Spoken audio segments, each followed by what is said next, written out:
This channel does not promote any violent, harmful, or illegal activities. All content provided by this channel is meant for an educational purpose only.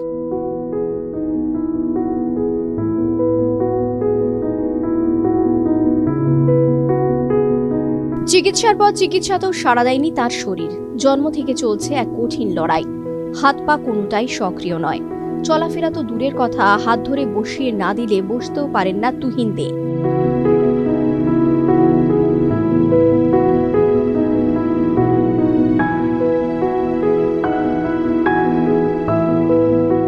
কিন্তু তাতে কি? সে তো Stephen হকিংও অনেক কিছুই পারতেন না। তার জন্য কি আর কৃষ্ণ গহ্বর নিয়ে গবেষণা আটকে থেকেছে? সেরকমই অসাধ্য সাধনের পথে এগোচ্ছেন খড়গপুরের তুহিন দে।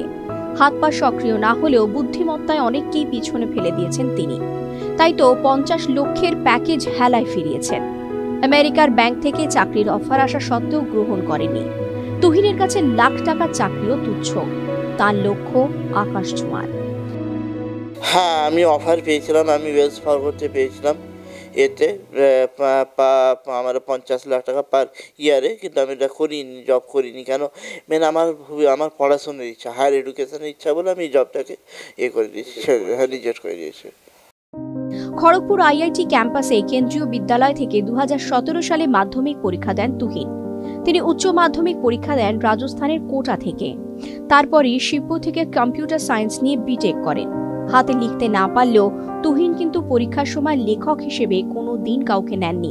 নিজেই মুখে পেন বা পেন্সিল নিয়ে অনায়াসে লিখে গেছেন। শুধু পাতা উল্টাতে সাহায্য করেন শিক্ষকরা।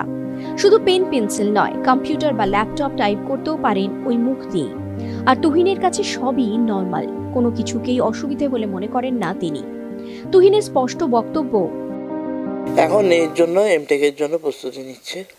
দীর্ঘ একটা পথ তুমি পেরিয়ে এসেছো, মানে এই লড়াইয়ের মাধ্যমে কি মানে সেই অভিজ্ঞতার কথা একটু যদি শোনাও, যে বিশেষ কোনো অভিজ্ঞতা তোমার যেটা খুব আনন্দের বা খুব দুঃখের, যে কোনো একটা। না, দুঃখের তো কোনো কিছুই নেই, আর আনন্দের মধ্যে এর মধ্যে সব নর্মালি। কেন? যখন আমি ছোটো থেকে পড়াশোনা করেছি মুখ দিয়ে লিখে, তারপরে স্কুল যাওয়া আসা, মা বাবার সাহায্য সব করে নিয়ে, তারপরে সহপাঠীদের সাহায্য দিয়ে সব ভালোভাবেই গেছে। কোনোটাই মানে আমার কোনো এর মধ্যে কোনো টাইম দুঃখ তো পাইনি, কোনো এও না, সবই নর্মালি, সবই নর্মাল।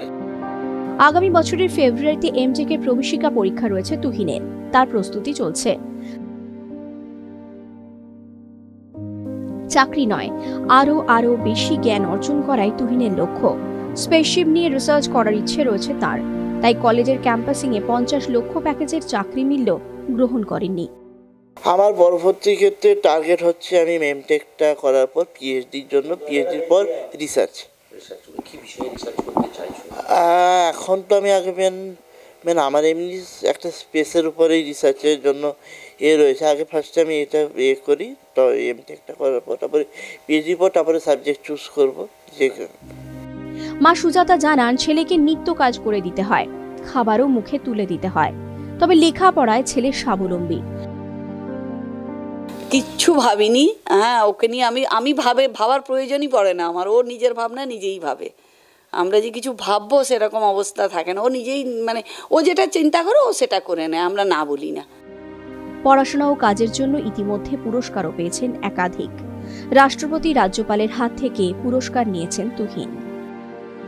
22 বছরের লড়াই চালিয়ে যাচ্ছে তুহিন দে। লক্ষ্য স্পেসশিপে গিয়ে রিসার্চ করা, আর সে লক্ষ্যেই এগিয়ে চলেছে খড়গপুরের তুহিন। আর তার চলার পথ আরো সুগম হোক, আরো সুন্দর হোক, তার ইচ্ছা পূরণ হোক, এই কামনা করি আমরা TV9 বাংলার পক্ষ থেকে।